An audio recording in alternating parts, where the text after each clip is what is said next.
Sampai ke halaman 16 di kitab Dadul Arus wal Aris, halaman 16. Mada huquq zawj ala zawjah.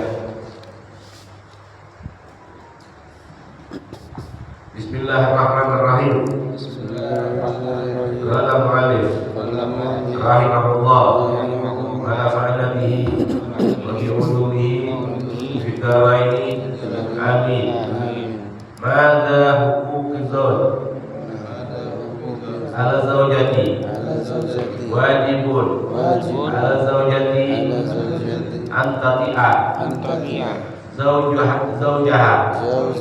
fima la yukhalifu asyara wa tahfazu ma wallahu zawjuha min amwalin wa ma dakhala al-bayt wa tatlubul izna min zawjiha di ajli as-sawmi al-mandubi wal khuruji min al-bayt. Mada huquq zawj?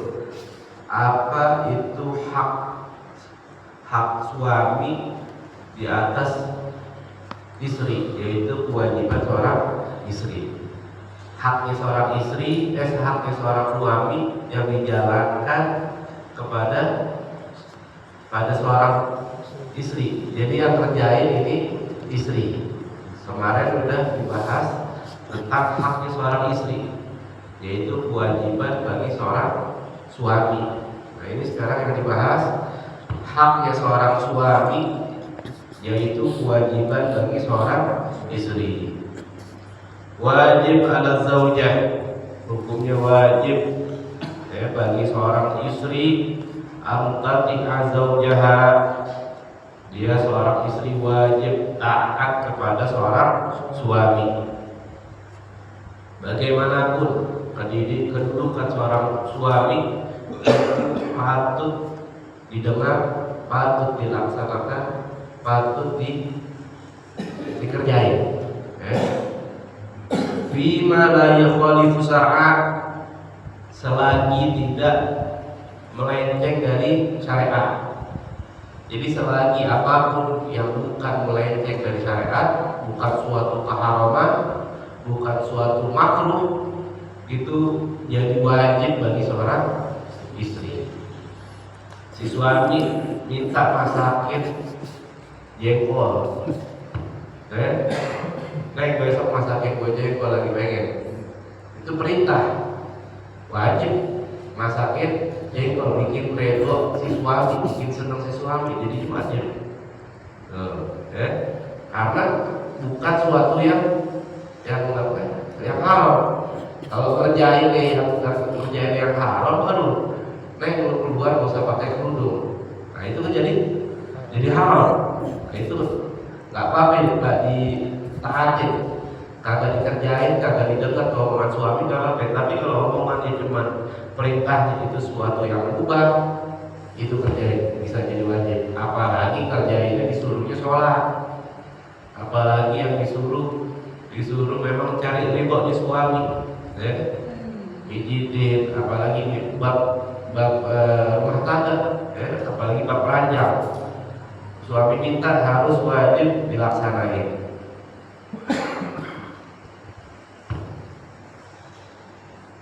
Wa tahfadzu ma wallahu, dan seorang istri wajib menjaga apa yang wewenang suami, apa yang ditanggung oleh suami. Yang ditanggung sama suami itu rumah, kendaraan yang ada di rumah, anak-anak yang ditinggalkan oleh si suami ketika kerja, itu wajib dijaga sama seorang istri, jagain, karena ini amanah dari seorang suami. Si suami bisa tenang kerja, bisa tenang nyari nafkah, bisa tenang nyari rezeki karena keadaan rumah yang aman, dia berasa nyaman untuk dititipin. Anaknya, rumahnya, itu wajib nggak sembarangan gitu. Pengen apa? Dikit-dikit ada jual. Dia punya motor antik suaminya. Terus ada tamu. Assalamualaikum. Dia motor antik dijual ada. Cocok lah harganya. Lakinya ngomong 5 juta. Padahal tuh motor bisa 20-50 tuh. Apalagi Vespa yang ini ada tuh. Yang klasik. Harganya kan gue itu. Ditaunya 5 juta ya ganti lakinya. Ada yang nawar 10 juta. Jadi ada pilihnya kalau untung 10 udah untung 5 juta. Enggak. Tetap itu suatu yang harus dijaga. Walaupun dibagi dia untung, tapi kalau suaminya yang dari itu gimana? Nah, itu wajib dijaga, bukan dijual-jualin. Apapun itu ada barang antik, ada batu cincin lakinya, ada video enggak, dia dititipin sama seorang suaminya. Nah, ada bininya jago jual kan, bukan tempatnya jual-jualin barang suami. Dia tempat seorang istri wajib menjaga apa yang ditanggung oleh suami. Si anak juga harus wajib dijaga, bukan dilantarin. Si suami kerja dari nafkah, si suami kerja dari rezeki.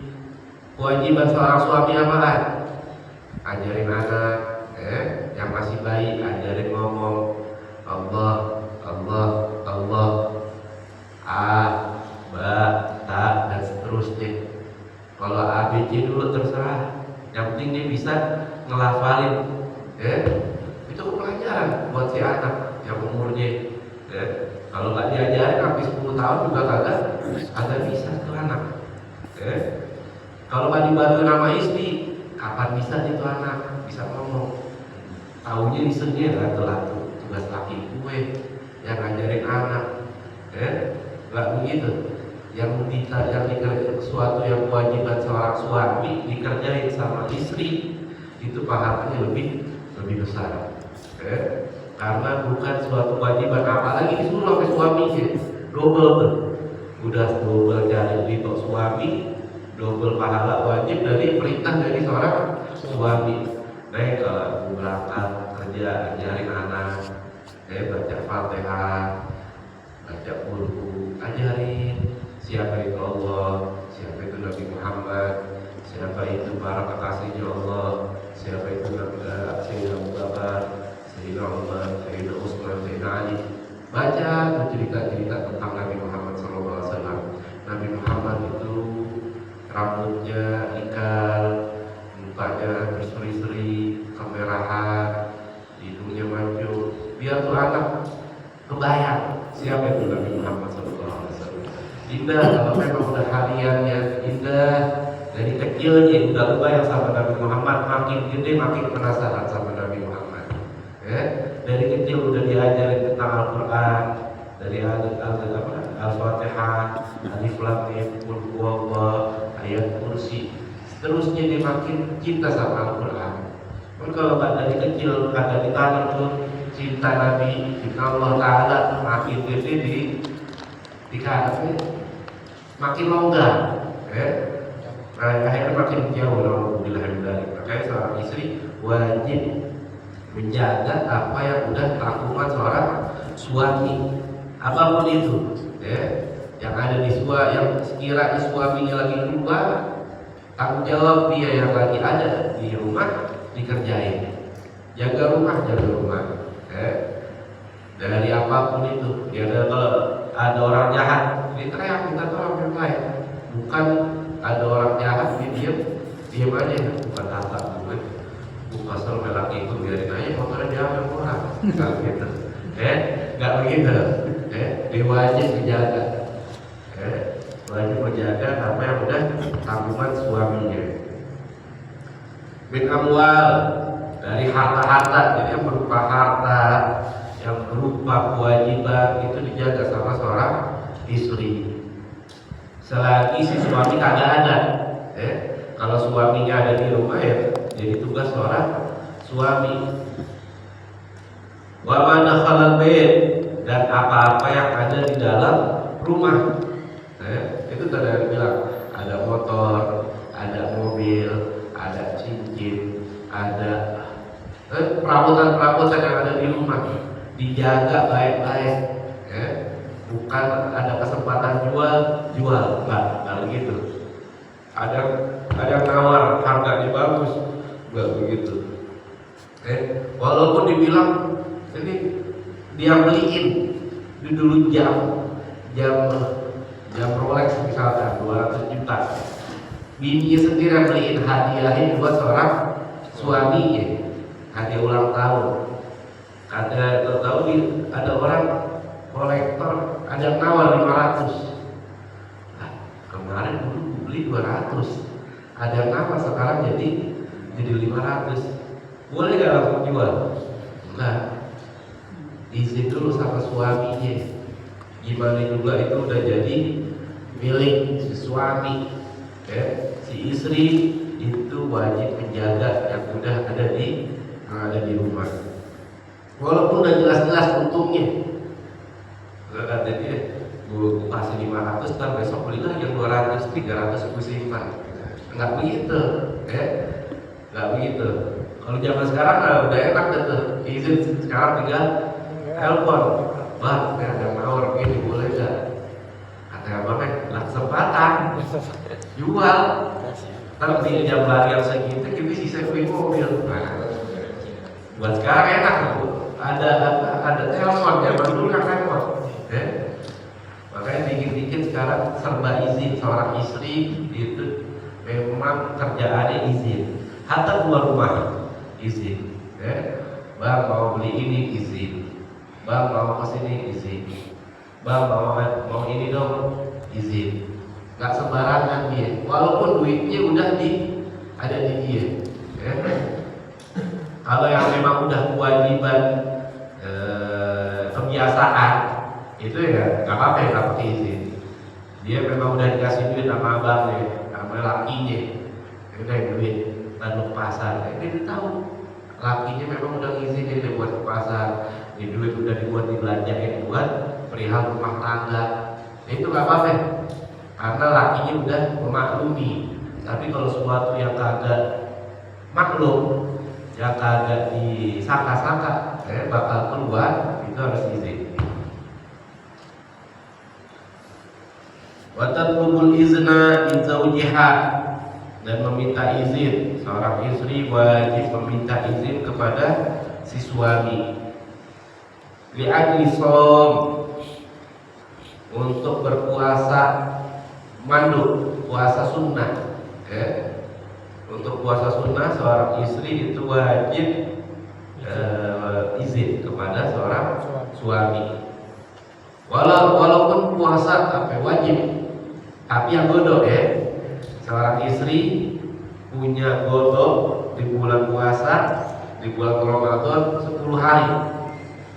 10 hari dia belum godok Nah, besok dia mau godok 10 hari lama. Nanti mau puasa besok ya, godokin 10 hari gitu. Dia wajib izin. Walaupun yang digodok itu puasa wajib, tapi kan waktunya bukan waktu yang wajib gitu. Karena dia uzur. Puasanya itu batalnya uzur. Kalau kagak uzur dia sengaja dari Syawal juga langsung wajib langsung godok gitu. Habis Syawal besokannya 2 hari 3 hari kalau bisa godok langsung godok. Karena kalau yang kagak uzur itu harus dipercepat godoknya. Tapi kalau perempuan kan kagak, dia haid, dia nifas, dia nyusuin, itu ada uzurnya.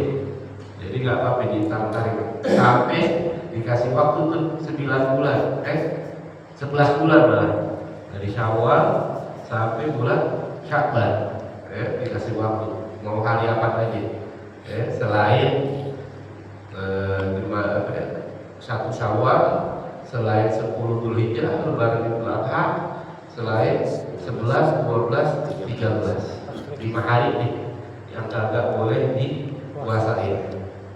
Sisanya jadi boleh. Nah itu kalau seorang istri mau puasa, apalagi sunnah Senin Kemis, apalagi hari gelap atau hari terang, wajib izin sama seorang suami. Kenapa harus izin?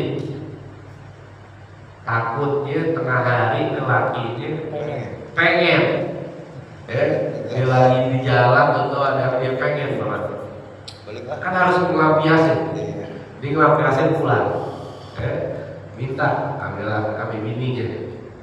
Kalau dia kagak izin, wajib batalin, wajib melayani seorang suami. Tapi kalau dia udah izin dari malam, bang, izin besok puasa, Senin Kemis kalian godo. Akhirnya paginya ada kejadian yang kagak enak, dia ada kepengenan, udah apa ya? Lakinya harus nahan karena dia izinin semalam, itu harus nahan. Tapi kalau kagak izin, ya istri harus ngebatalin. Wal khurud minal bait, dan seorang istri wajib izin kepada suaminya jikalau pengen keluar dari rumah, sekiranya itu rumah yang pintunya langsung ke publik, ke ekspos, tapi kalau pintu rumahnya masih ada pagernya masih aman, gak kelihatan sama orang warawiri, itu masih aman, gak apa-apa, masih ada pagar. Tapi kalau udah pintu rumahnya langsung nablak, itu harus izin.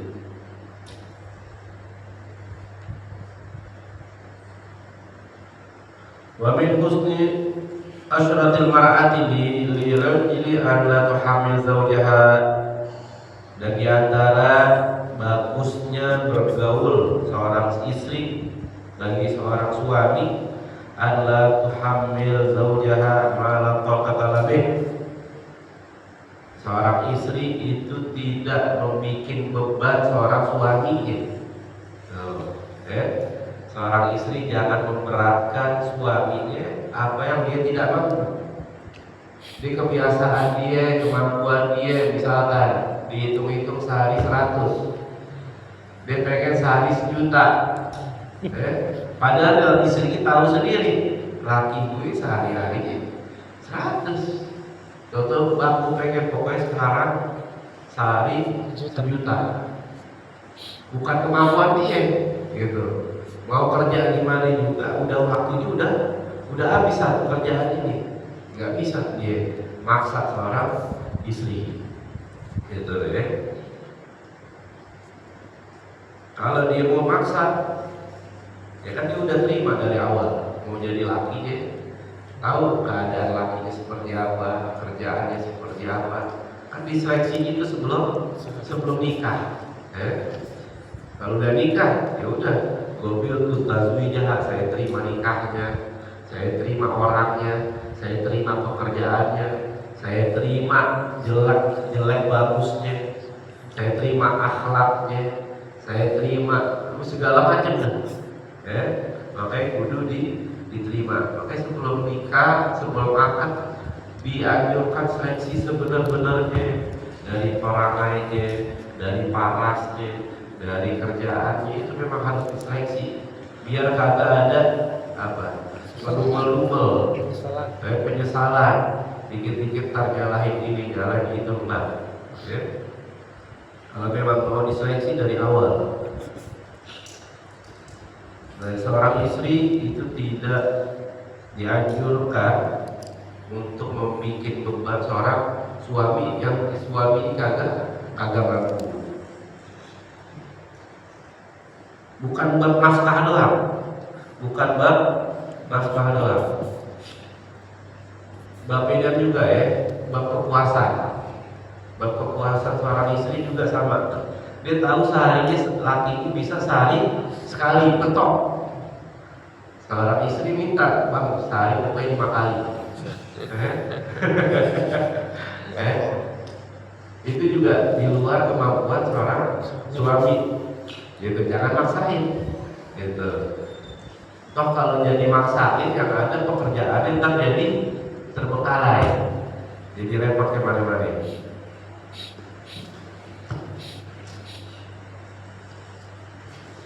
Wala tarnu minhum ma yazidu al hajah. Bagusnya berumah tangga itu seorang istri itu tidak meminta, tidak meminta yang lebih dari hajat gitu ya. Jadi bedain antara hajat sama kepinginan. Kebutuhan sama kepinginan beda ya. Kalau kebutuhan sehari-hari makan daging, makan beras 2 liter cukup nggak serumah? 3 liter, 5 liter kalau yang banyak dah. 5 liter banyak banget sekarang mesti. 3 liter dah. 3 literan sehari. Dagingnya kadang daging, kadang ayam, kadang ikan, kadang sayur. Nah ini kebiasaan dia seperti seorang istri pas lagi masih sama ayahnya, sama bapaknya makannya sebulan sekali daging. Nah seorang istri, suami juga itu bab nafkah itu ya, bab nafkahnya seorang suami juga pasti daging sebulan sekali gitu.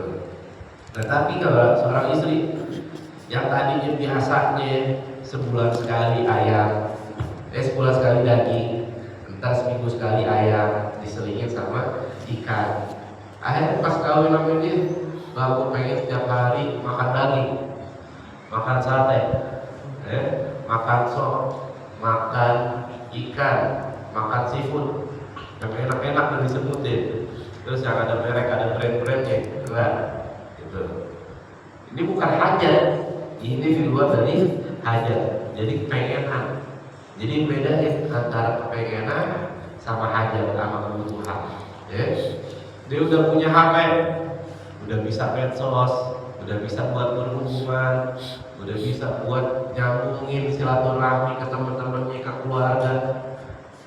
Dia pengen beli yang lebih keren, ada brand baru, dia pengen beli. Padahal HP baru tinggalan 2 bulan. Dia pengen motor, dia baru beli, besok keluar lagi, pengen lagi. Dia punya mobil, udah punya mobil, pengen beli mobil lagi, lebih keren lagi. Nah, itu bukan kebutuhan, itu kepengenan. Nah itu seorang istri yang bagus bergaulnya, bermuasyarahnya itu tidak meminta dari yang lebih dari hajat. Jadi bedain antara hajat sama kebutuhan sama keinginan. Wa antar goba anil kasbil haram. Nah, seorang istri itu harus benci dari pekerjaan suami yang haram, bukan didukung. Wah, ada riba, wah ada kesempatan korupsi, wah ada kesempatan yang jelek-jelek, didukung ya bang, sampai gede-gede. Enggak, harus di-cut, dipotong terus agar suami jangan sampai ngambil yang haram. Karena suami ngambil haram buat dia, buat anak dia, nanti kalau bilang dendalik, yang dia kerjain kagak amalnya kagak diterima, doa nih kagak diterima. Yang ada waktu itu pernah jelasin bahwa para rujul as'aza akbar yang butuh dia sama Nabi Muhammad SAW ketika lagi taklim, ada seorang datang bajunya compang-camping berdebu, seakan-akan dia pergi dari jauh, berdebuan.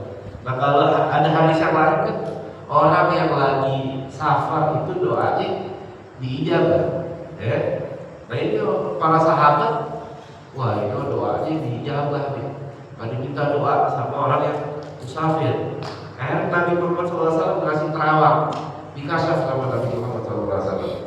Ini orang berumah, walaupun safar, compang-camping, walaupun dia berharap, yang dia makan haram, yang dia pakai bajunya baju haram, sehariannya bergelut sama keharaman. Fa'ala yustajabu lahu. Bagaimana dia doanya pengen diijabah, sedangkan dia bergelutan berlimpah dengan keharaman. Nah itu yang makanya Nabi Muhammad SAW hati-hati deh tentang yang dia pakai sama yang dia makan.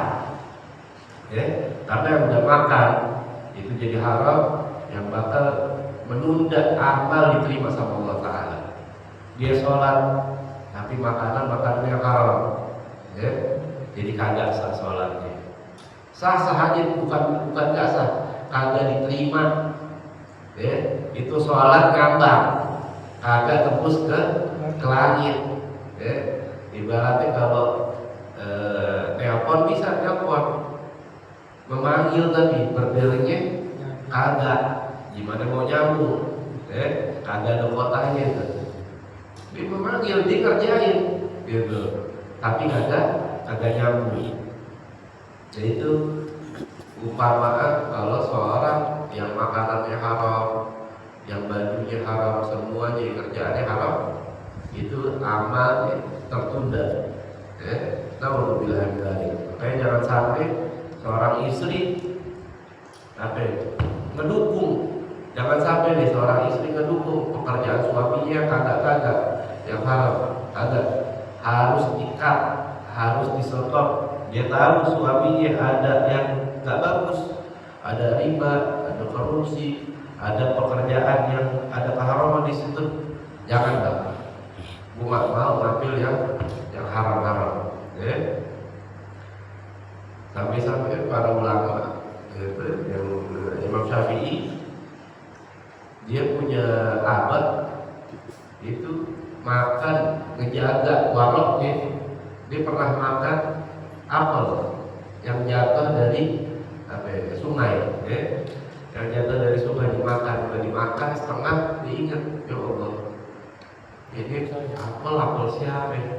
Belum dapat ribonya, dicari berpikir kali. Lalu ada pohon apel, ditanya, bapak yang punya apel ini, ya, saya minta ribonya, ya kan? Tapi nggak ribo kecuali itu nikahin sama anak ini. Asal dia mau, anak-anak dia mau, beneran dia mau. Tapi anak-anaknya 5B, buta, bisu, budak, buntung, apa lagi, bego, buta nggak pernah ngeliat yang haram, bisu nggak pernah ngomong yang selain yang baik, nggak pernah ngatain orang, nggak pernah bikin sakit hati orang, budak nggak pernah mendengar gibah, buntung nggak pernah ke jalan yang haram, bego tentang dunia dia baru tahunya tentang akhirat dan ilmu. Dikawinin tuh. Pas masuk kamar dia bikin kok ada jawab, kok denger, tentu pas dia, wah indah banget, bidadari bener-bener. Lahirlah itu Imam Syafi'i. Itu hamilnya 4 tahun. Itu yang Umi itu yang dibilang 5B, hamil Imam Syafi'i 4 tahun. Sekarang ibu mana yang siap 4 tahun yang hamil, 10 bulan lagi udah pada teriak, boleh kaji bang, bilang dokter sesar aja.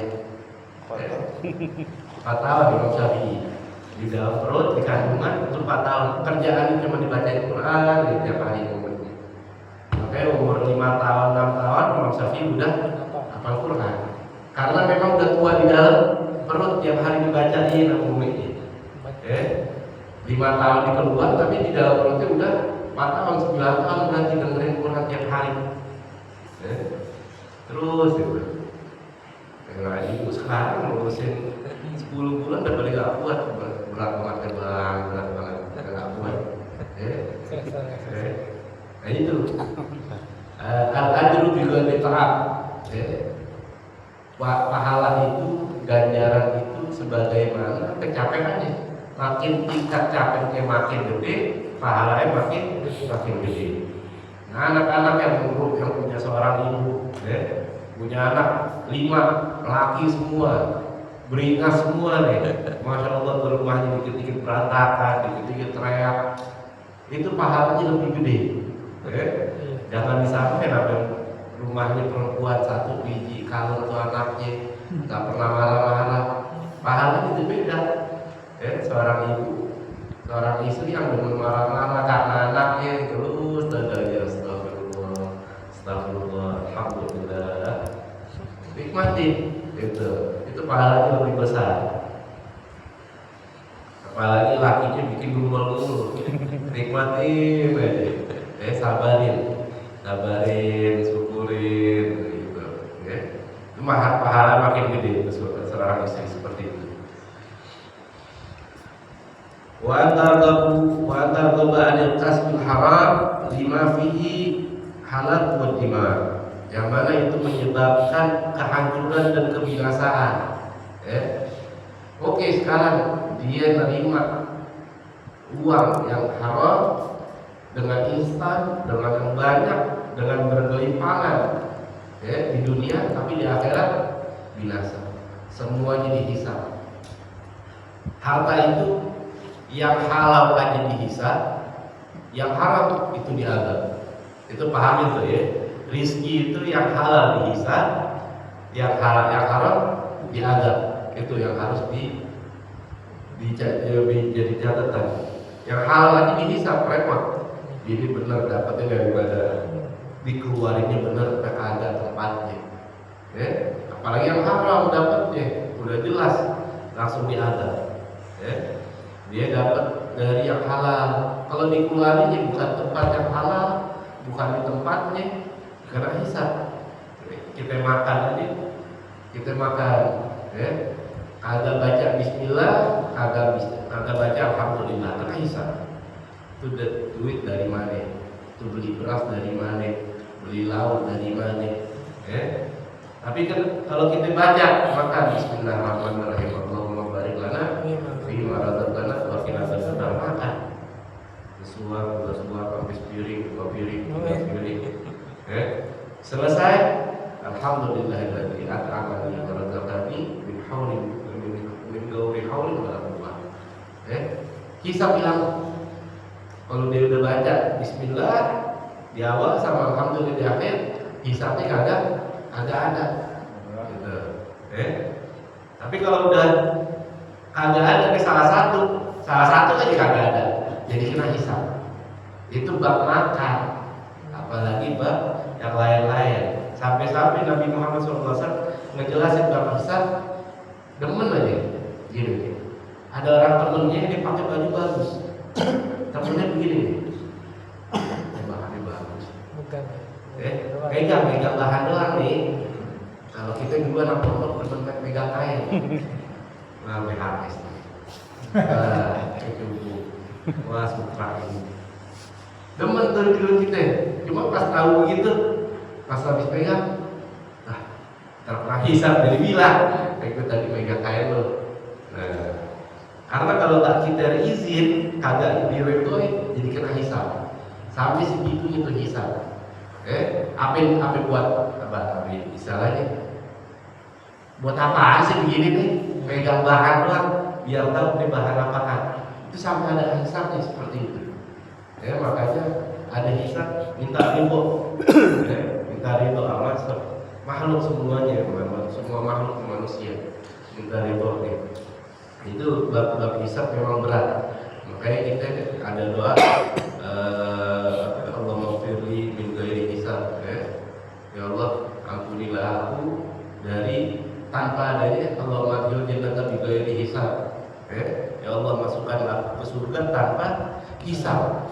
Atau hisaban yasira, ada hisab tapi dientengin, digampangin gitu. Ada catatan banyak, cincai. Kadang-kadang kata malaikat udah gampang banget, ini malaikat semua gitu. Kan enak begitu daripada lu dari mana nih, ini apaan nih, lu buat apaan. Wah, kita ketemu orang serem aja udah getar-getir, apalagi ketemu malaikat yang serem-serem. Naudzubillah min dzalik. Itu makanya kita dijaga, bisa naudzubillah min dzalik.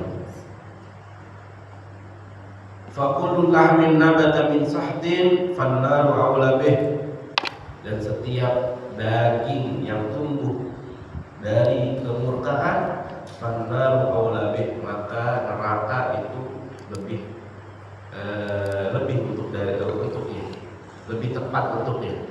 Kan alhamdulillah menggari. Tapi kalau berani-berani dia makan sesuatu yang haram, berani-berani makan sesuatu yang tidak dihalalkan oleh Allah Ta'ala, tumbuh tuh nasi, tumbuh tuh daging, tumbuh tuh berkembang tuh anak, tuh istri, ya. Itu jadi sesuatu yang haram. Makanya tuh anak jangan nyalain anak kalau tuh anaknya jadi bandel. Jangan nyalain anak kalau tuh anak agak bisa dengerin kata orang tua. Jangan salahin tuh anak jadi anak yang belangsak. Kalau bilang dari tuh anak jadi begini begitu, rusak segala macam. Itu ada kemungkinan yang dimakan sama tuh anak sesuatu yang haram. Alhamdulillah. Itu sampai seperti itu. Makin jaga apa yang dia makan, apa yang dia terima yang masuk ke tubuhnya. Al-Imam Haramain, Imam Juwaini, Imamul Haramain, Imam Madinah sama Makkah. Di zaman itu Imam Juwaini itu punya suaranya indah, orang alim. Suaranya kalau sekarang zaman siapa ya? Surem, suaranya indah. Tapi ada cadel berapa makhluk itu cadel.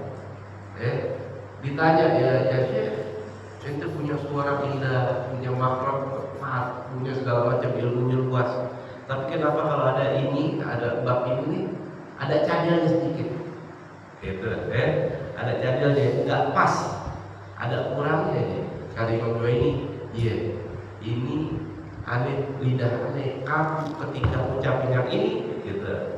Anda lupa ucapan apa yang sampai agak cadel. Karena dulu aneh punya pembantu, ayahku, ibuku dulu punya pembantu.